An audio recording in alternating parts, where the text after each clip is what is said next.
साजो एक ऐसा लड़का जो सिंप होने का जीता जागता एग्जाम्पल है। जब से उसने अपनी जिंदगी की मोहब्बत एका से मुलाकात की है, तब से वो हर दिन उससे मिन्नतें करता आया है कि वो उसकी गर्लफ्रेंड बन जाए। लेकिन हर बार उसे सिर्फ एक ही जवाब मिलता है, ना। लेकिन अब चीजें बदलने वाली है। हमेशा की तरह जब उसके क्लासमेट्स फुटबॉल खेल रहे होते हैं, साजो एका को डेट पर चलने के लिए मनाने की कोशिश कर रहा होता है। तभी बॉल तेजी से उड़ती हुई साजो के चेहरे की तरफ आती है, लेकिन उसके चेहरे पर लगने की बजाय कुछ और इंटरेस्टिंग होता है। ऐसा लगता है जैसे समय रुक गया हो, फिर सब कुछ नॉर्मल हो जाता है। लेकिन साजो के अंदर कुछ बदल चुका है। उसी पल वो एका के लिए अपना प्यार खो बैठता है। वो क्लासरूम में आता है और एका को उम्मीद होती है कि वो उससे बात करेगा, लेकिन साजो बिना उसे देखे सीधे आगे बढ़ जाता है। यहाँ तक कि टीचर भी यह नोटिस करते हैं कि आज साजो एका को परेशान नहीं कर रहा है। क्लास खत्म होने के बाद साजो हॉलवे में चलता है। एका कहती है वो उसे परेशान ना करे, लेकिन हैरानी की बात है कि साजो कहता है वो तो बस बाथरूम जा रहा है। क्लासरूम में सब हैरान है, क्योंकि ये साजो की आदत थी। वो हर बार एका के पास से गुजरता था। उसके दोस्त उससे पूछते हैं क्या वो सच में अब एका को पसंद नहीं करता। साजो कहता है अब वो पहले जैसा महसूस नहीं करता, जैसे उसका प्यार ठंडा पड़ गया हो। फिर भी वो अब भी उसका इज्जत करता है। चीजें और भी अजीब हो जाती है, क्योंकि अब एका ही बात शुरू करना चाहती है। ऐसा करने के बाद उसे पछतावा होता है, लेकिन पूरी क्लास ये देख लेती है और अब उन्हें लगता है कि एका को भी साजो पसंद है। अब साजो का यह बेपरवाह रवैया उसके लिए फायदेमंद साबित होता है, क्योंकि एक लड़की जिसका नाम रेने है अचानक उसके साथ लंच करने आ जाती है। साजो उससे पूछता है कि वो यहाँ क्यों आई है, और वो सीधा कहती है उसे साजो में दिलचस्पी है। फिर वहाँ से चली जाती है, लेकिन थोड़ी ही देर में वह वापस आ जाती है और साजो के क्लासरूम के बाहर उसका इंतजार करने लगती है। उसी समय एका भी वहाँ पहुँचती है और भले ही वह छुपाने की कोशिश करती है, लेकिन सभी नोटिस कर लेते हैं कि वो थोड़ी सी जेलस हो रही है। साजो की बेस्ट फ्रेंड अशीदा साजो को इस स्थिति से निकालने में उसकी मदद करती है। पहले तो उसे वह डांटती है कि वो प्लेयर जैसा बर्ताव ना करे, और फिर बताती है रेने पहले एक सेकेंड ईयर लड़के से प्यार करती थी, जिससे उसका हाल ही में ब्रेकअप हुआ है। इस बारे में और जानने के लिए साजो सेकेंड ईयर के उस लड़के की क्लास में जाता है और देखता है कि वो अपने दोस्तों से स्कूल की लड़कियों के बारे में बात कर रहा है। वह लड़का कहता है कि सबसे खूबसूरत लड़की एका है। यह सुनकर साजो को रेने के लिए थोड़ा गिल्ट महसूस होता है। रेने की मदद करने की कोशिश में साजो लड़कियों से मदद मांगने ही वाला होता है। तभी रेने उससे बात करने वहां पहुंच जाती है, लेकिन इससे पहले कि वह कुछ कह पाए अशीदा अचानक आकर पूछती है कि उसने अपने बॉयफ्रेंड से ब्रेकअप क्यों किया। इस इमोशनल झटके के बाद रेने कहती है चीजें बस ठीक नहीं चल रही थी, इसलिए ब्रेकअप हो गया। अशीदा इस जवाब से सेटिस्फाई नहीं होती और प्रेशर देते हुए पूछती रहती है। इस बार वह कहती है उसका एक्स बॉयफ्रेंड बेवकूफ है जो उसे छोड़ गया, लेकिन रेने कहती है उसके एक्स के बारे में बुरा मत कहो, वो परफेक्ट है। इसके बाद रेने वहां से भाग जाती है और साजो उसका पीछा करता है, लेकिन जैसे ही वो क्लासरूम से बाहर निकलता है वह एक लड़की से टकरा जाता है, जिसे हम बाद में जानेंगे। आखिरकार साजो रेने को पकड़ने में कामयाब हो जाता है। अब जब वह शांत हो चुकी है तो वह उससे पूछती है कि जब वह उसके साथ होता है तो वह कभी एका के बारे में बात क्यों नहीं करता। साजो उसे बताता है कि अपने एक्सपीरियंस से उसने यह सीखा है कि एक लड़की के सामने किसी दूसरी लड़की के बारे में बात करना बहुत ही बुरा आइडिया है। अब रेने उससे पूछती है क्या वह अभी भी एका से प्यार करता है। साजो कहता है उसे लगता है कि इतने रिजेक्शन के बाद उसका दिल ठंडा पड़ चुका है और अब आगे बढ़ने का समय है। भले ही उसके अंदर अभी भी एका के लिए कुछ फीलिंग्स है, लेकिन वो जानता है कि उसके लिए आगे बढ़ना ही सही रहेगा। रेने उसे बताती है कि उसने अपने बॉयफ्रेंड से ब्रेकअप क्यों किया, क्योंकि उसने कहा था उसे एका पसंद है। भले ही उसे पता है कि शायद वो मजाक कर रहा था, लेकिन वो बात उसे बुरी लगी थी। साजो उसे बताता है कि हो सकता है उसने सीरियसली ना कहा हो, और हम सबसे कभी ना कभी गलतियां हो जाती है।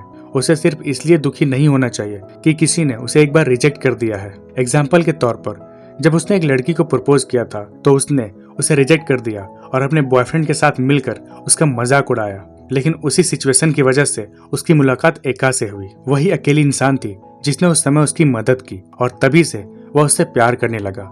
लेकिन यह बातचीत रहने की हालत में बहुत मदद करती है और इसी के चलते वो अपने बॉयफ्रेंड के साथ अपनी प्रॉब्लम सुलझा लेती है। लड़कियां साजो से पूछते हैं कि क्या इससे उसे खुशी मिली, क्योंकि रेने को भी उस पर थोड़ी फीलिंग्स थी। साजो अब पहले से ज्यादा मैच्योर हो चुका है। वह कहता है कि रेने उस समय इमोशनली वीक थी, अगर वो उस मौके का फायदा उठाता तो उसे खुद से घिन होती। साजो की लव लाइफ बेहतर होने वाली है, क्योंकि जब उसके दोस्त आते हैं तो वह उन्हें बताता है कि वह और एका डाइवोर्स ले रहे हैं, और यह बात एका को बुरी लगती है।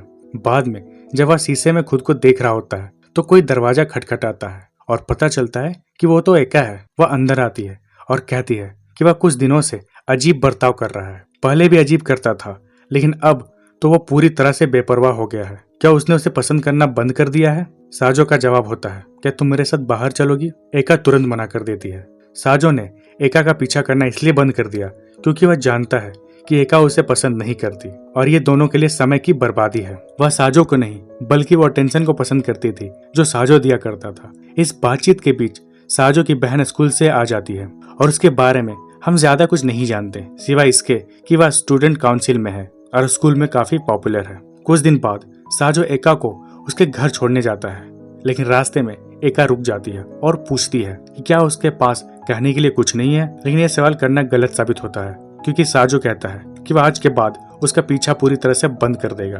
वह चाहता है कि वे अब सिर्फ क्लासमेट जैसे रहें और कुछ नहीं। और बात खत्म करने के लिए साजो उससे कहता है कि अगर उसके पास कोई सुंदर दोस्त हो तो उससे मिलवा देना। पता नहीं साजो को कैसे रिएक्शन की उम्मीद थी। एका वहां से भाग जाती है। इतना ही काफी नहीं था, अगले दिन किस्मत का करिश्मा देखो, अब दोनों की सीटें भी अलग हो चुकी है। एक तरफ से साजो के लिए तो ये बेहतर हो रहा है, लेकिन एका के लिए ये एकदम अलग कहानी है क्योंकि असीदा उसे एक ऐसी बात बताती है जो उसने कभी महसूस भी नहीं की थी। उसके हमेशा एका के साथ रहने की वजह से न कोई लड़की और न कोई लड़का एका के पास आना चाहता था। अब जब वह उसे लगभग अकेला छोड़ चुका है तो साजो समझता है कि असीदा की बात सच है, इसलिए अब वह इस प्रॉब्लम को सॉल्व करने की कोशिश करेगा। लेकिन उससे पहले उसे एक और परेशानी का सामना करना पड़ेगा। चलते चलते उसकी मुलाकात स्टूडेंट काउंसिल प्रेसिडेंट रेन से होती है। वह उसे डांटने आई है क्योंकि उसने उसकी अच्छी दोस्त को डरा दिया था। वही लड़की जिससे साजो की टक्कर हो गई थी एक बार। क्योंकि हमारा हीरो अब मुसीबत नहीं चाहता है, वह उस हादसे के लिए माफी मांग लेता है। हालांकि रेन बस मजाक कर रही थी और बताती है कि यूयू ने ऐसा रिएक्ट किया था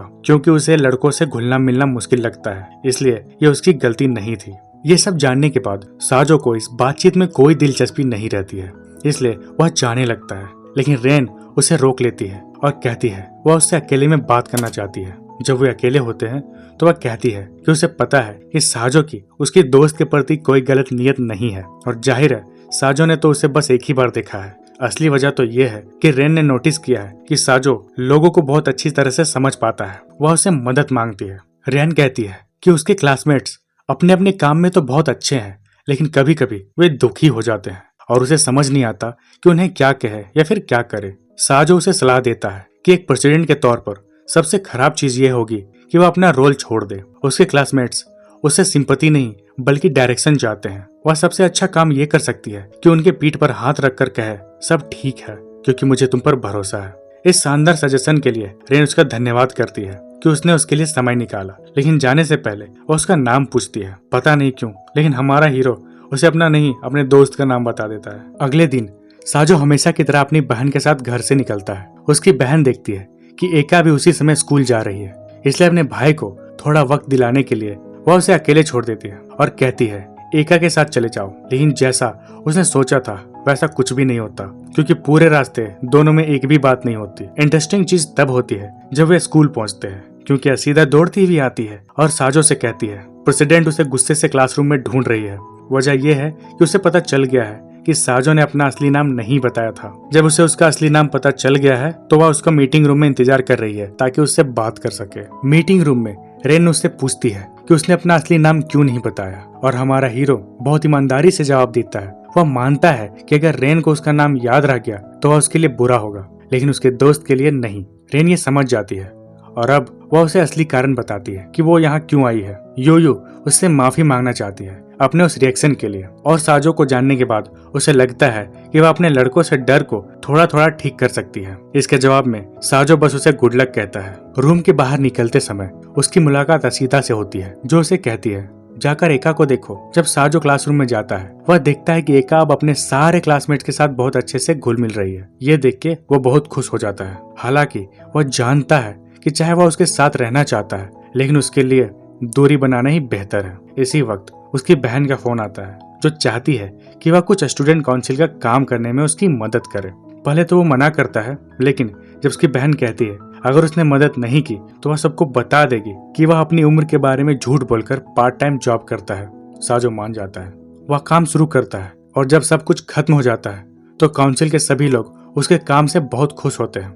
हालांकि उसकी बहन कहती है अभी भी और भी काम बाकी है, लेकिन इस बार इनाम में वह उसे एक अच्छी मैगजीन दिलवाने का वादा करती है। इस दौरान रेन और योयो एक एनिमे स्टाइल के स्टूडेंट काउंसिल की जनरल एक्टिविटी में बिजी है। चलते चलते योयो रेन से एक्सेप्ट करती है कि वह थोड़ी परेशान है, क्योंकि उसे लगता है कि उसने साजो को किसी तरह से नाराज कर दिया है, क्योंकि वह हमेशा से उसे एक निराश नजर से देखता है। साजो की दी गई सलाह को अपनाते हुए रेन उसके पीठ पर हाथ रखती है और कहती है सब ठीक हो जाएगा। अगले दिन हम देखते हैं कि एका क्लासरूम में एंटर करती है और साजो की खाली सीट को नोटिस करती है, लेकिन वह दिखाती है कि उसे कोई फर्क नहीं पड़ता। कुछ सेकंड बाद उसकी क्लासमेट सजेस्ट करती है कि वे एका के घर उसकी छोटी बहन से मिलने जाएंगे। असीदा को ये आइडिया बहुत अच्छा लगता है और जब साजो आता है तो वह पूछती है क्या वह भी जाएगा। हालांकि साजो जानता है कि ये एक बुरा आइडिया है और ये बात तब और क्लियर हो जाती है जब एका कहती है कि वह अपनी छोटी बहन को उसके पास जाने नहीं देगी। बाद में जब सब एका के घर जाने को तैयार होते हैं तो साजो बस अपना सामान समेटता है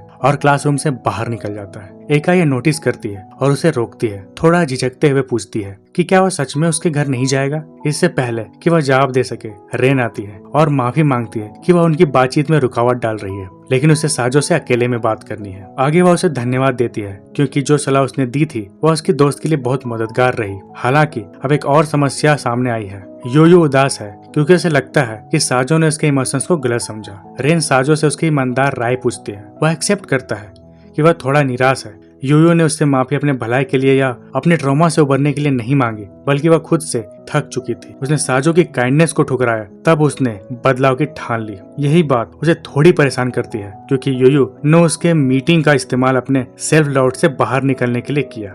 ये सब कहने के बाद वह वहाँ से चला जाता है। कुछ दिन बाद ग्लोबल वार्मिंग अब एनीमे में भी पहुंच चुकी है क्योंकि गर्मी अनबियरेबल हो चुकी है। इसका फायदा ये है कि वह अब अपनी प्यारी एका को समर यूनिफॉर्म में देख सकता है। क्लास में असीदा उन सभी तस्वीरों को देखती है जो उसने एका के घर पर ली थी। उनमें से एक में वह देखती है कि उसकी दोस्त काफी उदास लग रही थी। वह साजो से पूछती है कि उसने अभी तक एका से क्यों बात नहीं की और वह जवाब देता है कि वह उससे दूर रहना चाहता है ताकि उसकी नई फ्रेंडशिप्स में दखल न पड़े। साथ ही अगर वह ज्यादा करीब आया तो वह उसकी समर यूनिफॉर्म नहीं देख पाएगा। लेकिन दोनों ये नहीं जानते कि जब वे आपस में बात कर रहे हैं और ध्यान नहीं दे रहे हैं, एका उन्हें देख रही होती है। बाद में फिजिकल एजुकेशन क्लास में उसका एक दोस्त साको को वे सारी तस्वीरें दिखाता है जो उसने एका के घर पर ली थी।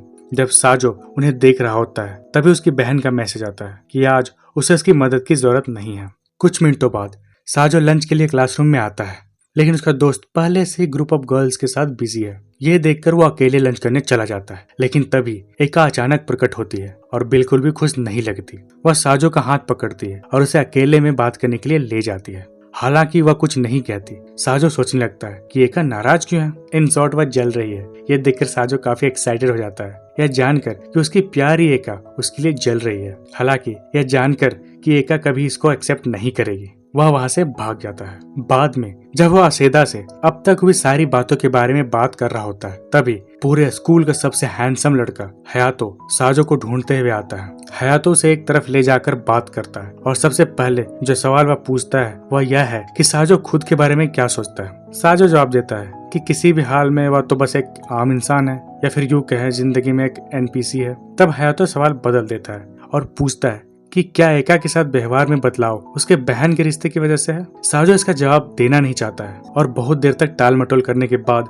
हयातो आखिरकार उस असली वजह का उजागर करता है जिसके लिए वह उससे बात करने आया था। साजो के अचानक बदले व्यवहार की वजह से साजो की बहन इन दिनों उदास है। उसे लगता है कि शायद साजो और एका के ब्रेकअप में उसका कोई रोल है। उसे लगता है कि उसने साजो को इतना परेशान कर दिया है कि उसने उसके कारण सब खत्म कर दिया। अगर ऐसा नहीं है तो हयातो उसे विनती करता है कि वो सारी बातें अपनी बहन को बता दे। साजो को समझ नहीं आता कि उसकी बहन सैड क्यों है, बट एट द एंड वो सब फैमिली है, इसलिए वो सारी प्रॉब्लम सॉल्व करना चाहता है। हयातो सब कुछ पहले से सेटअप करके रखता है। वो उसकी बहन को छत पे वेट करने के लिए कहता है। रास्ते में हयातो बताता है कि जब वो प्रॉब्लम में था तो उसकी मदद उसकी बहन ने की थी, अब उसकी बारी है। एका और आशा दोनों को जाते देखते हैं और पीछा करने का सोचती है। कुछ देर बाद साजो उसकी बहन के पास पहुंचता है। उसकी बहन, जिसका नाम केड होता है, पूछती है कि वो यहाँ क्या कर रहा है। साजो सब कुछ क्लियर करता है कि उसकी कोई गलती नहीं है। पहले वो एका को पसंद करता था, अब उसकी फीलिंग्स ठंडी हो गई है, बस और कोई बात नहीं है। तभी एका वहाँ आती है और गुस्से से साजो का कॉलर पकड़ती है और कहती है वो अपनी बहन से अच्छे से ट्रीट करे,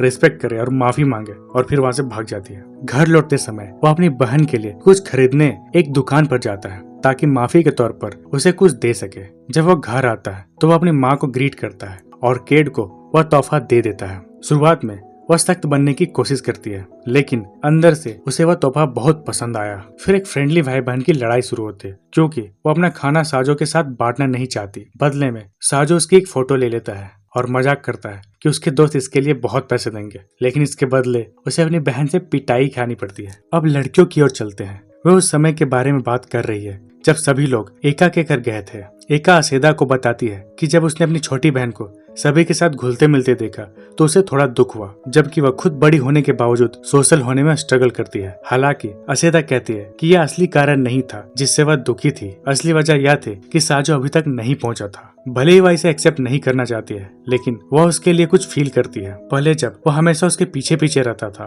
तो वह बात उसे परेशान करती थी, लेकिन अब जब वह सारा ध्यान और प्यार नहीं मिल रहा है तो उसे बुरा लगता है। हालांकि यह दूरी हमेशा रहनी नहीं चाहिए और इस बार उसे खुद कुछ स्टेप्स लेने होंगे और साजो से बात शुरू करनी होगी। उसकी सलाह को ध्यान में रखते हुए अगले दिन एका असेदा के साथ साजो का इंतजार कर रही होती है। हालांकि जब हमारे हीरो वहां पहुंचता है तो वह एका से बहुत फॉर्मल तरीके से बात करता है, जिससे वह और भी दुखी हो जाती है। असेदा उसे बताती है कि वह गलती कर रहा है। नाश्ते के समय साजो कॉन्फिडेंस के साथ अपनी क्लास से बाहर निकलता है, सिग्मा स्टाइल के साथ। एका चाहती है कि वह उसके पास जाए और साथ में खाना खाने का सजेशन दे, लेकिन पहले की तरह वह हिम्मत जुटा नहीं पाती और साजो को जाने देती है। एक अच्छे इंट्रोवर्ट की तरह हमारा हीरो एक शांत जगह ढूंढता है जहां वो अकेले खाना खा सके। हालांकि उसे यह नहीं पता होता कि रिन पास में ही है, योयो और एक अदर लड़की के साथ। इस बार मुस्कुराते हुए योयो उसे उसके साथ खाने के लिए इनवाइट करती है और साजो जानता है कि अगर वह मना करेगा तो रिन उससे नाराज हो जाएगी, इसलिए उसके पास कोई और ऑप्शन नहीं होता है। जब वे खाते हैं साजो हैरान रह जाता है, क्योंकि अब योयो ज्यादा बात कर रही है और लड़कों से बातचीत करने में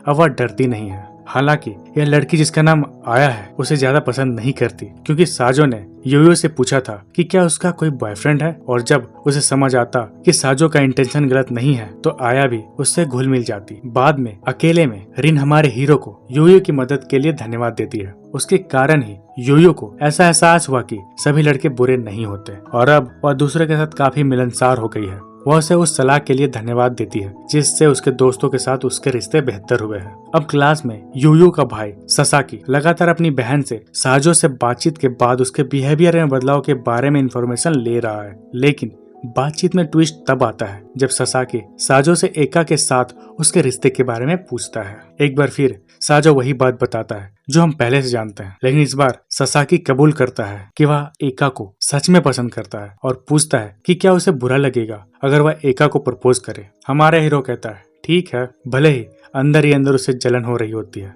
क्योंकि वह देख रहा है जिस लड़की को वो पसंद करता है अब वह शायद किसी और के करीब जा रही है। क्लास खत्म होने के बाद साजो देखता है कि एका और ससाकी साथ में घर जा रहे हैं, लेकिन अब हमारा हीरो बस देख ही सकता है। हालांकि हालत तब बदल जाते हैं जब एका उसके पास आती है यह कहकर कि वह कुछ भूल गई है, लेकिन अब देर हो चुकी है। साजो उसे उसके घर छोड़ने की बात करता है और आखिरकार लड़की में भी बातचीत शुरू करने की हिम्मत आ जाती है। एका पूछती है कि वह कहाँ खाना खाता है, यह कहते हुए कि वह पहले असीदा और उसके साथ खाती थी। साजो कहता है वह कहीं आसपास खा लेगा, लेकिन इन रियलिटी वह रिन और अन्य लड़कियों के साथ लंच करता है, जिससे एका जेलस होती है। वह हार नहीं मानती और साजो से पूछती है क्या वह उसके साथ खाना खाना चाहता है। हमारा हीरो खुश होता है, लेकिन वह यह भी सोचता है कि एका के साथ जुड़ने से शायद उसके नए दोस्तों के साथ उसके रिश्ते बिगड़ जाएंगे, इसलिए वह उससे बताता है कि फिलहाल वह अकेले खाना पसंद करेगा। घर लौटने पर एका साजो से कहती है उसे अपनी देखभाल करनी चाहिए, यह देखते हुए कि उसने अपने बालों को स्टाइल नहीं किया है। वह एक हेयर डाई की सिफारिश करती है और जब वह पूछता है कि वह कौन सा रंग पसंद करेगी तो वह कहती है डार्क रंग अच्छा होगा, लेकिन लाइट वाला बिल्कुल परफेक्ट लगेगा। साजो सुपरमार्केट जाता है और डार्क हेयर डाई खरीदता है। अपनी बहन की मदद से वह एक मेकओवर करता है, लेकिन अब समय उसके ग्रेड्स की है। वह पहले स्कूल में 25 प्लेस पे था, अब 65 प्लेस पर आ गया है। उसे लगता है कि वो पहले इसलिए अच्छे नंबर लाया करता था और अच्छा बिहेव करता था ताकि एका के लिए एक परफेक्ट इंसान बन सके। हालांकि असीदा उसे दिखाती है कि उसने अब 23rd प्लेस अचीव कर लिया है और जब साजो रैंकिंग चेक करता है तो देखता है कि एका अब दूसरे स्थान पर है। उसे लगता है कि उसका ये सुधार इस वजह से है कि अब वो साजो के साथ नहीं है। ससाकी वहां आता है और हवाबाजी करता है कि उसने उससे बेहतर रैंक पाई है। यही साजो के अंदर की चिंगारी को फिर से जगा देता है ताकि वो अपनी पुरानी पोजीशन को वापस पा सके। कुछ दिनों बाद साजो देखता है कि एका अब और भी दोस्तों से घुलने मिलने लगी है, लेकिन जब भी वो सबके साथ होती है उसकी नजर हमेशा साजो की तरफ होती है। हालांकि साजो अब ये ठान चुका है कि वो दोबारा करीब नहीं जाएगा। लंच के समय साजो बाहर खाने जाता है, लेकिन जैसे ही क्लासरूम से बाहर निकलता है उसे कुछ लड़कियां उसकी एक्स वाइफू को ताकती हुई दिखती है, ये सोचते हुए कि वो उसके साथ क्या करने वाला है। जब साजो उन्हें टोकता है तो वो डर जाती है और वो ब्लॉन्ड लड़की को थोड़ा छेड़ता भी है। फिर वो सब वहां से चली जाती है। वो कमेंट करता है कि वेस्ट साइड के लोग इतने अजीब कैसे हैं। उसी दिन बारिश शुरू हो जाती है और एका की मुलाकात साजो से होती है। वो उसे हाय कहती है, लेकिन वह उसे बारिश में छोड़कर चला जाता है। लेकिन जब वह देखता है कि एक ट्रक उसके ऊपर पानी छिड़कने वाला है तो वह बीच में आकर उसे बचा लेता है। खुद भीग जाता है और कुछ दिनों के बाद उसे जबरदस्त जुकाम हो जाता है। असीदा पूछती है क्या वो वाकई में ठीक है। साजो जवाब देता है बस आज का दिन अच्छा नहीं है। कुछ पल बाद एका वहां आती है और उसे एक रुमाल देती है। साजो उसे ले लेता है, लेकिन उसका जुकाम इतना बढ़ चुका होता है कि वो बेहोश हो जाता है। हालांकि उसके दोस्त सोचते हैं कि वो बस सो रहा है। जब साजो उठता है तो वो दिखावा करता है कि वो ठीक है। टीचर उसके क्लास में सोने के लिए उसे डांटती है, जबकि उसकी हालत तो बिगड़ चुकी होती है। हालत तब और खराब हो जाती है जब साजो बाथरूम की ओर जाने की कोशिश करता है, लेकिन कमजोरी के कारण बेहोश हो जाता है। इसी समय उसे एक याद ट्रिगर होती है जब वो कैफेटेरिया में गिर गया था और सबने उसका मजाक उड़ाया था सिवाय एका के। नर्स उसे बताती है कि उसका बुखार बहुत ज्यादा है, जिससे साजो हैरान हो जाता है क्योंकि सुबह तक वह तो बिल्कुल ठीक था। लेकिन डॉक्टर बताता है कि उसका शरीर अब थकावट से पूरी तरह टूट चुका है। उधर एका साजो के लिए टेंशन ले रही होती है। क्लास खत्म होने के बाद वह असीदा के साथ साजो से मिलने जाती है। वहां पहुंचकर वह साजो को एक टक की नजरों से घूरती रहती है। एका पूछती है क्या तुम ठीक हो। साजो उन्हें परेशान करने के लिए बस माफी मांगता है। तभी उसे फिर से सिरदर्द होता है। एका उसकी मदद करने की कोशिश करती है, लेकिन साजो उसे रोक देता है। वो नहीं चाहता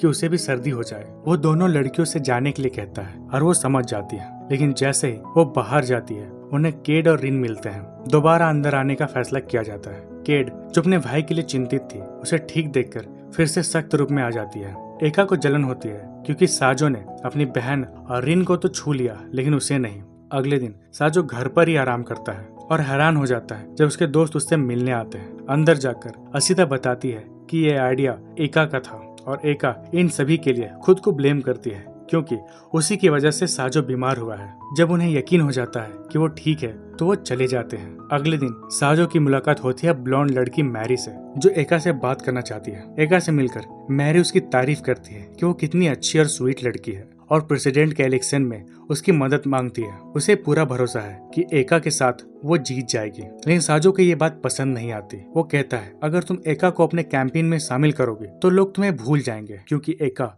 सबसे ज्यादा खूबसूरत है। मैरी ये सुनकर दुखी हो जाती है और एका के लिए जलन महसूस करती है। अपनी इमेज बचाने के लिए मैरी वहां से चली जाती है। असीदा कहती है कि साजो ने जो कहा वो वाकई अलग लेवल की बात थी, लेकिन शायद एका थक चुकी है खूबसूरत कहे जाने से।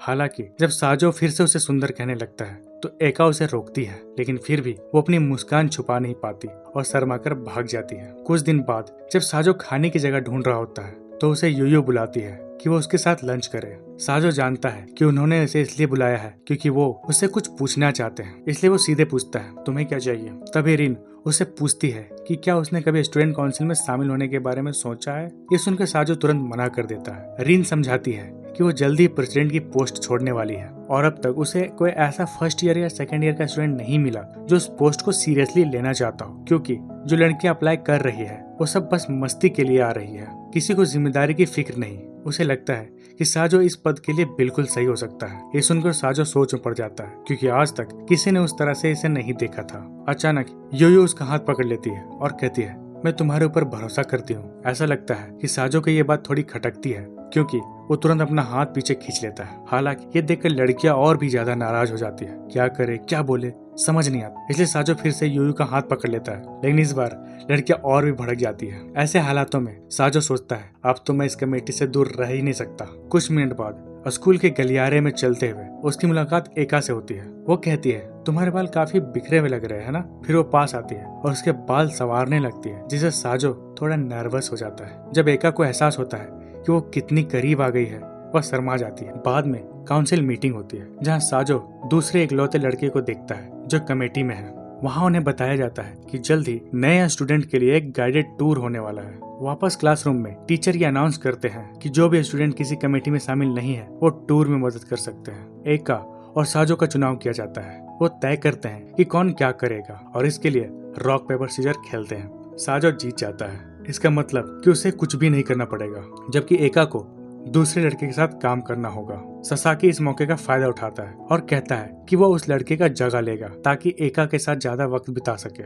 हर कोई इस पर सहमति जताता है और उन्हें एक अच्छा कपल समझता है। क्लास के बाद ससाकी साजो की ओर इस तरह से देखता है जैसे वह कह रहा हो मैं जीत गया, लेकिन साजो बिना कोई रिएक्शन दिए हुए वहां से चला जाता है। दूसरी तरफ एका सिदा के साथ बीच जाने की इच्छा जताती है। वो सुझाव देती है कि शायद किसी और को भी बुला ले, जैसे कि साजो को। एका ना तो हाँ कहती है और ना कहती है। इधर साजो अपनी पार्ट टाइम जॉब पर काम कर रहा है। जब वो कुछ सामान अरेंज कर रहा होता है तो उसे कुछ बच्चे एक लड़के को तंग करते दिखते हैं। बिना हिचकिचाहट के साजो आगे बढ़ता है और बच्चों को शांत तरीके से डांटता है, चलो अब बस करो। फिर वो उस छोटे लड़के से पूछता है कि वह ठीक है और उसका नाम जानता है। उसका नाम है काटा। काटा के घर कॉल करने के बाद उसकी बड़ी बहन फूजा वहां आती है उसे लेने के लिए। साजो फूजा की खूबसूरती देखकर हैरान रह जाता है, जो कि एक यूनिवर्सिटी स्टूडेंट जैसी लगती है। साजो उसे पूरी सिचुएशन समझाता है और काटा को सावधानी से चलने की सलाह देता है। फूजा मुस्कुराते हुए कहती है, तुम बहुत अच्छे लड़के हो। काटा किस्मत वाला है कि उसकी मुलाकात तुमसे हुई है। अगले दिन फूजा को वो भूल नहीं पाता है। जब उसकी बहन आती है तो वह कैजुअली उससे कहता है, एक कप कॉफी बना दो, जो आमतौर पर साजो खुद करता है।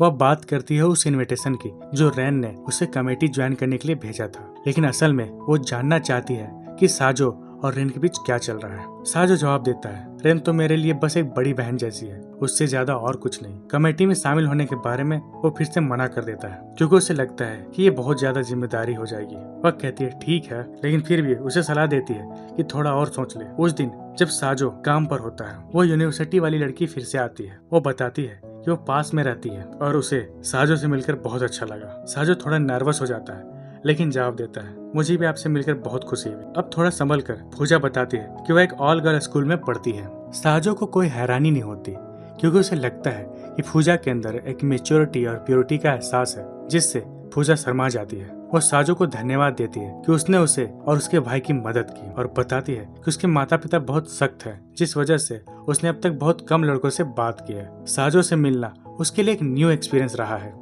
लेकिन तभी एक कस्टमर आ जाता है और बातचीत टूट जाती है। जाने से पहले फूजा साजो को तोहफा देती है और पूछती है, क्या मैं फिर से तुमसे मिलने आ सकती हूँ? साजो एक्साइटेड होकर हाँ कहता है। जब वो गिफ्ट खोलता है तो देखता है कि वो एक थोड़ा बचकाना सा रुमाल है, लेकिन फिर भी वो इसके इमोशंस की कदर करता है। सब कुछ काफी अच्छा चल रहा है क्योंकि कुछ दिनों बाद साजो फूजा के साथ बाहर जाता है। जब हवा चलती है तो साजो उस लड़की के हाथ में एक ब्रेसलेट देखता है, जबकि फूजा नोटिस करती है कि साजो ने वही स्कार्फ पहन रखा है जो उसने उसे गिफ्ट किया था और यह देखकर वह बहुत खुश हो जाती है। वह बताती है कि उसने यह स्कार्फ उसी सोच के साथ चुना था कि साजो ने उस पर पहली बार कैसा असर डाला था। साजो को समझ नहीं आता है कि यह अच्छी बात है या बुरी बात है, लेकिन चलिए थोड़ा पीछे चलते हैं ताकि समझ सके कि यह सब शुरू कैसे हुआ। एक दिन जब साजो काम कर रहा था तो फूजा वहां आती है क्योंकि उसे पास की लाइब्रेरी जाना था, लेकिन बाद में हमें पता चलता है कि फूजा अक्सर हमारे हीरो से मिलने आती रहती है। जब साजो उसे देखता है तो उसके हाथ में पहने ब्रेसलेट की तारीफ करता है। फूजा बताती है कि उसने ये एक बीच के पास वाली जगह से बनाया था जिसे उसके दोस्तों ने सजेस्ट किया था। साजो इनमें बहुत दिलचस्पी दिखाता है क्योंकि उसे लगता है कि हैंडक्राफ्ट चीजें बहुत एलिगेंट होती है। वह फूजा से उस स्टोर का नाम पूछता है और वह उसे बता देती है, लेकिन जब साजो उसे ढूंढने लगता है तो फूजा उसके काफी करीब आ जाती है, जिससे हमारा हीरो नर्वस हो जाता है। असल में साजो को उस ब्रेसलेट में इसलिए दिलचस्पी है क्योंकि एका का बर्थडे आ रहा है और वह नहीं जानता कि उसे क्या गिफ्ट दे। उसे लगता है कि कुछ हैंडमेड देना अच्छा ऑप्शन रहेगा। जब हमारा हीरो सोच में डूबा होता है तो फूजा उसके और करीब आ जाती है एक प्यार भरी नजर के साथ। तब फूजा के टेंशन से बचने के लिए उसे उस दिन बाहर जाने को कहता है। जब वे टहलते हैं तो साजो सोचता है कि शायद इस आउटिंग का फूजा के लिए कोई खास मतलब नहीं है, लेकिन तभी अचानक फूजा रुक जाती है और साजो पूछता है, क्या वो ठीक है? वह शर्माते हुए बताती है कि उसे थोड़ी झिझक हो रही है क्योंकि वह आमतौर पर ऐसे कपड़े नहीं पहनती है। वो कहती है कि वह ऐसे कपड़े सिर्फ तभी पहनती है जब वह उसे मिलने आती है। साजो उसकी तारीफ करता है और फिर पूछता है कि वह आमतौर पर किस तरह के कपड़े पहनती है। फूजा जवाब देती है, उसका हाई स्कूल यूनिफॉर्म। ये सुनकर साजो चौंक जाता है क्योंकि वो फूजा को इतने छोटे यूनिफॉर्म में इमेजिन नहीं कर पाता। सीन शिफ्ट होता है। एका उसकी छोटी बहन असीदा के साथ बीच पर जाती है, वही बीच जहाँ हमारा हीरो है। जैसे ही वे साजो के घर के पास गुजरती है, असीदा सजेस्ट करती है कि वह भी उसके साथ चले ताकि वह एका को स्विम सूट में देख सके। जब वो साजो को कॉल करती है तो वह साफ साफ मना कर देता है, जिससे उन्हें लगता है कि वह काम पर है, लेकिन असल में हमारा हीरो तो पूजा की खूबसूरती में खोया हुआ है। लड़की सोचती है कि शायद वह बिकनी में लड़कियों को देख रहा है, जिसे साजो जल्दी से मना कर देता है और बताता है कि वह सालों से बीच नहीं गया है। पूजा बताती है कि वह अक्सर बीच जाती है, लेकिन अब ये महंगा हो गया है क्योंकि हर बार उसे नया स्विम सूट खरीदना पड़ता है। साजो को पहले समझ नहीं आता, लेकिन फिर उसे असली कारण समझ में आ जाता है। थोड़ी देर बाद साजो उस स्टोर का एड्रेस मांगता है और फूजा उसे रास्ता दिखाती है। जब वे वहां जाने लगते हैं, फूजा फिर से उसके काफी करीब आ जाती है, जिससे साजो की सोच लड़खड़ा जाती है। अंत में जब वे स्टोर पहुंचते हैं तो साजो थोड़ा नर्वस महसूस करता है क्योंकि उसे नहीं पता कि सब कैसे होगा, खासकर तब जब उसे पता चलता है कि वहां बस वही एक लड़का है। उसी वक्त स्टोर की ओनर आती है और फूजा से पूछती है क्या साजो उसका बॉयफ्रेंड है, जिससे फूजा शर्मा जाती है। साजो तुरंत कहता है कि वो बस दोस्त है। फिर ओनर पूछती है क्या उन्हें पता है कि उन्हें क्या चाहिए। फूजा बताती है कि उसने पिछली बार ब्रेसलेट बनाया था तो इस बार वह नेकलेस बनाएगी, लेकिन साजो को समझ नहीं आता कि वह क्या बनाएगा क्योंकि उसे पता ही नहीं है कि एका को क्या पसंद है। स्टोर ओनर उसकी मदद करती है और पूछती है क्या वह किसी को गिफ्ट देने वाला है। साजो कंफर्म करता है कि यह एक लड़की के लिए है। फिर दोनों लड़कियां उसे सजेशन देती है कि वह क्या कर सकता है। हाँ, ये पार्ट थोड़ा सा बोरिंग है, लेकिन मैं इसे स्किप नहीं कर सकता। कुछ मिनट बाद साजो के सामने सारे मटेरियल्स होते हैं और तभी पूजा पूछती है क्या ये गिफ्ट उसकी गर्लफ्रेंड के लिए है। साजो बताता है कि वह उसकी गर्लफ्रेंड नहीं है, दरअसल उसने उसे रिजेक्ट कर दिया था। पूजा को ये बात अजीब लगती है। वह पूछती है जब उसने रिजेक्ट कर दिया था तो वह उसे गिफ्ट क्यों देना चाहता है। साजो समझाता है कि उससे प्यार करने की वजह से वह एक बेहतर इंसान बना, इसलिए ये एक थैंक यू गिफ्ट है। पूजा को यह बात बहुत प्यारी लगती है और उसे यकीन होता है कि साजो उसे कुछ भी देगा उसे जरूर पसंद आएगा। साजो इन बातों को समझता है कि असली मायने गिफ्ट का नहीं बल्कि उसकी भावना का है। एग्जाम्पल के लिए तुम मुझे सब्सक्राइब भी दे सकते हो तो मैं भी बहुत खुश हो जाऊंगा। खैर, अब लौटते हैं एका की ओर। लड़कियां मस्ती कर रही है, लेकिन तभी उनकी नजर एक क्राफ्ट स्टोर पर जाती है, वही स्टोर जहां हमारा हीरो पूजा के साथ है। असीदा सजेस्ट करती है कि इस दिन की याद के तौर पर कुछ बनाया जाए। इसी दौरान हमारा हीरो अपनी मिशन में व्यस्त रहता है, लेकिन तभी उसकी नजर एक ऐसी चीज पर पड़ती है जो उसका ध्यान खींचती है। दीवार पर फूजा की एक तस्वीर जिसमें वह हाई स्कूल की यूनिफॉर्म पहने हुए है। साजो इस बारे में पूछता है और फूजा बताती है कि ये तस्वीर कुछ ही दिन पहले की है, जब उसने अपने पापा के साथ इसे ली थी। थोड़ी चिंता के साथ साजो पूछता है कि क्या ये कोई कॉस्प्ले है या कुछ और, तो वह मजाक में कहती है कि ये कोई कॉस्प्ले नहीं है, ये वही यूनिफॉर्म है जो वह पढ़ाई के लिए पहनती है। मतलब ये फूजा कोई यूनिवर्सिटी स्टूडेंट नहीं है बल्कि हाई स्कूल स्टूडेंट है, साजो से भी छोटी। हमारा हीरो कुछ समझ नहीं पाता कि चल क्या रहा है, तो वो अपना सारा कंफ्यूजन शीशों पर निकाल देता है, जबकि फूजा उसे हिम्मत देती है। उसे देखकर कोई सोच नहीं सकता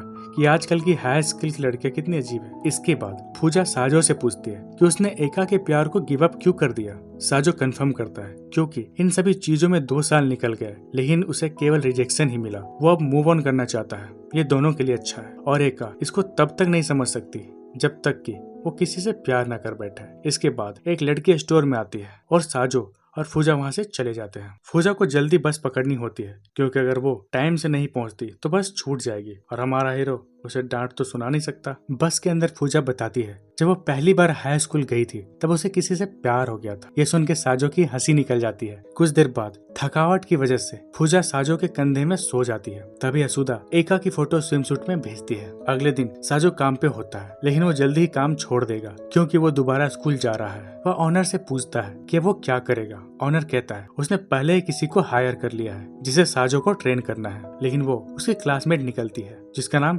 इकेनॉस होता है। इकेनॉस बहुत साई होती है। वो जब बात करती है तो उसकी आवाज सुनना अपने आप में एक चैलेंज है। इकेनॉस सुपर नर्वस हो जाती है जब कोई कस्टमर आता है। इकेनॉस को कोई ना कोई चाहिए जब वो जॉब कर रही है। इसके बारे में साजो ऑनर से बात करता है। ऑनर कहता है कि वो उसके बारे में बाद में सोचेगा। अगले दिन साजो नोटिस करता है कि इकेनॉस काफी इम्प्रूव कर चुकी है, पूरी रात यूट्यूब वीडियोस देख के कि कैसे कस्टमर को डील करे। इससे उनकी स्टैंडिंग बेटर होती है। इकेनॉस अपनी फैमिली के बारे में बताती है और ये रीजन भी बताती है कि वो ये काम क्यों कर रही है। वह चाहती है कि वो अपने भाई से दूर रहे और इंडिपेंडेंट बने। पहले ऐसा नहीं था, लेकिन जब से उसकी भाई की गर्लफ्रेंड बनी है सब कुछ बदल गया है। ये सुन के साजो उसकी मदद करना चाहता है और वह उसके भाई और उसकी गर्लफ्रेंड को समझाता है और सब कुछ नॉर्मल हो जाता है। एट द एंड उसके भाई उसे समझ जाता है और यहाँ तक उसकी गर्लफ्रेंड भी इकेनॉस से दोस्ती करना चाहती है। इसी के साथ इस एनिमे का ये आर्क खत्म होता है। छुट्टियां खत्म हो चुकी है और नए स्टूडेंट्स के लिए एक गाइडेड कोर्स रखा गया है। साजो ने अपनी बहन की काफी मदद की है और उसकी बहन को लगता है भले ही उसकी दिलचस्पी ना हो फिर भी वो अपनी बहन की बात मान लेता था। वो उसे रिन का नंबर दे देती है। वो रिन को कॉल करता है, लेकिन हैरानी की बात यह है कि रिन उसे मना कर देती है क्योंकि वो नहीं चाहती कि साजो खुद को ज्यादा थका ले। लेकिन वो जिद करता है और कहता है कि जब तक वो रिन के साथ रह सकता है तब तक वो उसकी मदद करना चाहता है। ये बात सुनकर रिन पहली बार शर्मा जाती है और ये प्लान काम करता है क्योंकि अगले दिन रिन साजो के सामने थोड़ी ज्यादा शर्मीली होकर पेश आती है। हालांकि कुछ समय बाद दोनों के बीच नजदीकी और बढ़ने लगती है। इसी बीच एका उस लड़के के साथ होती है जो उसमें इंटरेस्टेड है। वो लड़का एका से कहता है कि उसे सॉकर मैच देखने आना चाहिए, लेकिन एका मना कर देती है और कहती है उसे अपनी छोटी बहन की देखभाल करनी है। उसी पल एका को वो सारे पल याद आते हैं जब उसे अपने दोस्तों के प्रपोज किए गए प्लान्स को मना करना पड़ा था और उसे एहसास होता है कि उसकी जिंदगी कितनी बोरिंग थी जब तक साजो उसकी जिंदगी में नहीं आया था। उसे वो दिन याद है जब साजो उसके सामने गिर पड़ा था और फिर उसने पहली बार उसे प्रपोज किया था। भले ही उसने साजो को मना कर दिया था, लेकिन साजो ने हार नहीं मानी और उसकी जिंदगी का हिस्सा बन गया। लेकिन जब साजो पढ़ाई की वजह से गायब हो गया तो एका ने उसके रवैये में बदलाव महसूस किया। एका मानती है कि वो उसे मिस करती है और उसके साथ रहना चाहती है। वो कबूल करती है कि उसे साजो पसंद है और हमारे हीरो की जीत हो जाती है। एका साजो को देखती है और उसके पीछे दौड़ती है। दौड़ते हुए उसे वो सारे पल याद आते हैं जब साजो ने उसे प्रपोज किया था। जब ये दोनों आखिरकार मिलते हैं तो साजो शांत रहता है, जबकि एका जोश से बताती है कि उसने पूरा स्कूल दौड़ डाला बस उसे देखने के लिए, जिसे साजो चौंक जाता है। एका पूछती है कि साजो ने उसे कॉल क्यों नहीं किया। वो हमेशा उसके कॉल का इंतजार करती थी। जब साजो एकेनोस के साथ काम करने की बात करता है तो वो बहुत जेलस हो जाती है। फिर उसे याद आता है कि साजो के पास उसका स्विम सूट वाला फोटो है और वो उसका फोन मांगती है ताकि वो फोटो डिलीट कर सके। साजो उसका हाथ पकड़ लेता है और दोनों एक दूसरे के बहुत करीब आ जाते हैं। लेकिन उसी पल असीदा आ जाती है और मोमेंट खराब हो जाता है। थोड़ी बातचीत के बाद असीदा साजो से पूछती है क्या वो बीच गया था। साजो लगभग फूजा का नाम ले देता है लेकिन रुक जाता है। साजो उसे बताता है कि उसकी बहन ने जबरदस्ती टूर डे की तैयारियों में मदद करने के लिए कहा था। टूर का दिन आ जाता है। प्रेसिडेंट एक ऐसी स्पीच देती है जो सभी नए लड़कियों को इम्प्रेस कर देती है। ग्रुप असाइन कर दिए जाते हैं। स्क्रिप्ट कन्वीनियंस के हिसाब से फूजा एका के साथ आ जाती है। जूनियर हाई स्कूल की लड़कियां पूछती है क्या एका और ससाकी एक कपल है, लेकिन एका तुरंत मना कर देती है और ससाकी फ्रेंड जोन हो जाता है। टूर अच्छा चलता है और सभी लड़कियां एका और ससाकी के साथ अच्छी तरह घुल मिल जाती है। फूजा अपने दोस्तों से साजो के बारे में बात करती है और वो सभी उसे बताती है कि वो साजो से बहुत गहराई से प्यार करती है। एका जो ससाकी की बातों में व्यस्त थी ये सब नहीं सुन पाती है। हालांकि चीजें तब बदल जाती है जब फूजा अलविदा कहती है। साजो पास से गुजरता है और जब एका उसे पुकारने वाली होती है तभी फूजा पहले उसे बुला लेती है। हमारा हीरो उसे उसकी तरफ भागते हुए देखता है और पीछे एका खड़ी होती है। माहौल में टेंशन दिखने लगती है। फूजा की दोस्त आखिरकार उस लड़के से मिलती है जिसके बारे में वो अक्सर बातें करती थी। वो साजो से कहती है कि उसने उसकी दोस्त की जिंदगी बदल दी, लेकिन उसे अभी भी उसका ध्यान रखना चाहिए क्योंकि वो थोड़ी भोली है। फूजा और साजो के बीच बहुत अच्छा रिश्ता है। वो उसे अच्छा ट्रीट करता है, समझदार है, सेंसिटिव है और हमेशा उसकी बातें ध्यान से सुनता है। मोमेंट और न बिगड़ जाए इसलिए साजो बातचीत को काट देता है और शर्म से पानी पानी हो जाता है। फूजा अपनी दोस्त के साथ चली जाती है, लेकिन एका ने सब कुछ सुन लिया है। साजो को कुछ अजीब महसूस होता है और ससाकी को भी, इसलिए दोनों वहाँ से भागने की सोचते हैं। एका साजो को पकड़ लेती है और असीदा को सब कुछ बता देती है। असीदा साजो को छेड़ने की कोशिश करती है, ये कहते हुए कि उसने पूरी गर्मियों की छुट्टियों में लड़कियों से फ्लर्ट किया है, जिससे एका को जलन होती है। हालांकि मुझे लगता है कि एका को बुरा नहीं लगना चाहिए क्योंकि आखिर में हमेशा उसी ने ही उसे रिजेक्ट किया था। बाद में असीदा अपनी दोस्त से कहती है अगर वो ऐसा ही बिहेव करती रही तो वो साजो को खो देगी। ऐसा होने से रोकने के लिए अगले दिन एका उसके वर्क प्लेस पे चली जाती है। वहाँ पहुंचकर इग्नोस मिलती है और गेस व्हाट, वो लड़की उसे बहुत अच्छी लगती है। वो साजो से बात करने की कोशिश करती है, लेकिन साजो ज्यादा बातचीत नहीं करता। उसी पल एका को असीदा की बातें याद आती है, इसीलिए वो बातचीत को बनाए रखने की पूरी कोशिश करती है। अपना आखिरी दाव खेलते हुए वो साजो से कहती है कि उसे उसके घर आकर उससे मिलना चाहिए। साजो समझाता है कि उसने ऐसा इसलिए नहीं किया क्योंकि उसने बहुत लिमिटेशंस लगाई थी। एका साफ करती है कि उसने ऐसा इसलिए किया था ताकि साजो उसकी बहन के लिए एक बड़ा भाई बन सके। यानी वो चाहती है कि साजो उसका बॉयफ्रेंड बने और साथ ही उसकी छोटी बहन के लिए एक बड़ा भाई, एकदम टिपिकल एनिमे स्टाइल में। साजो आने के लिए मान जाता है और अगले दिन वो सबके साथ अच्छा समय बिताता है, खासकर एका की छोटी बहन के साथ जो उसे एक खिलौने की तरह देखती है। सब कुछ और भी बेहतर हो जाता है जब एका की मम्मी आती है और साजो के बारे में अच्छा इम्प्रेशन बनता है। वो साजो को कहती है कि दोबारा जरूर आना। मतलब साजो ने अपनी सास को भी इम्प्रेस कर लिया है। जब सब चल रहे होते हैं, असीदा उन्हें अकेला छोड़ देती है। अब एका साजो से कहती है कि स्कूल अब बहुत मजेदार हो गया है, पहले से कहीं ज्यादा। साजो इसका क्रेडिट खुद को देता है, लेकिन एका बताती है कि भले ही वो अभी भी चिड़चिड़ाती है, लेकिन उसकी मौजूदगी ने उसे बहुत मदद की, खासकर जब उसके परिवार में मुश्किलें चल रही थी। अब वो पहले से कहीं ज्यादा खुश है और उसके और भी दोस्त बन चुके हैं, लेकिन उसे लगता है कि कुछ कमी है या कहे कोई कम है। साजो बताता है कि उसने खुद के भले के लिए खुद को दूर किया था, लेकिन एका ऐसा नहीं चाहती। वो चाहती है कि साजो उसके साथ अकेला रहे। और जैसे ही वो ऐसा कहती है, आसमान में आतिशबाजियां छूटने लगती है। एका साजो के करीब आती है, फिर खुद को दूर कर लेती है, एक क्लासिक मूवी की तरह। हालांकि ज्यादा देर तक नहीं, क्योंकि जैसे ही वो दोनों चल रहे होते हैं, दोनों का मन होता है कि एक दूसरे का हाथ पकड़ने का। शुरू में थोड़ा हिचकिचाते हैं, लेकिन प्यार जीतता है और आखिरकार 12 एपिसोड के बाद ये कपल अपना पहला कदम बढ़ाता है। अगली सुबह साजो स्कूल जाने के लिए अपने घर से निकलता है और वहाँ एका उसका इंतजार कर रही होती है। इस बार वो दोनों साथ है और ये एनीमे यहीं पर खत्म होती है। खैर, अगर वीडियो पसंद आई तो कमेंट में रिच लिख देना।